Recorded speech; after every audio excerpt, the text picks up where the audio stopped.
नमस्कार, स्वागत आहे आपलं माझं या ग्रामपंचायत कर्मचारी महासंघ लढा हक्काच्या या चॅनलवरती।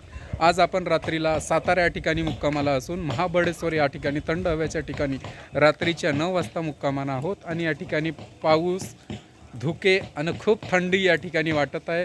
खरं तर नैसर्गिक वातावरणात या ठिकाणी आज राहण्याचा योगायोग आलेला आहे। ग्रामपंचायत कर्मचारी महासंघाचं आंदोलन कव्हर करत असताना आज मोठ्या संख्येने सातारा या ठिकाणी ग्रामपंचायत कर्मचारी आपल्या विविध मागण्यांना घेऊन उपस्थित होते। यात प्रामुख्याने गोंदिया, भंडारा, बीड, सातारा जिल्ह्यातील ग्रामपंचायत कर्मचारी मोठ्या संख्येने सहभागी होते। परत उद्या नाशिक जिल्हा या आंदोलनात सहभागी होत असून आपल्या विविध आणि न्याय्य मागण्यांसाठी या ठिकाणी बेमुदत धरणे आंदोलन बसण्यात आलेलं आहे। आपल्या या चॅनलच्या माध्यमातून ग्रामपंचायत कर्मचाऱ्यांचा लढा या ठिकाणी कव्हर केला जातोय। आपल्याला ग्रामपंचायत कर्मचारी महासंघाचं आंदोलन या चॅनलच्या माध्यमातून दाखवण्याचा मुख्य हेतू असतो। आपल्याला माझ्या चॅनलच्या बातम्या आवडल्या असतील लाईक करा, शेअर करा आणि सबस्क्राईब करा। आजचा आमचा मुक्काम आहे महाबळेश्वर या ठिकाणी आणि आता रात्रीचे 9 वाजलेत। बघूया या थंड हवेच्या ठिकाणी गार गार वाऱ्यासंगे।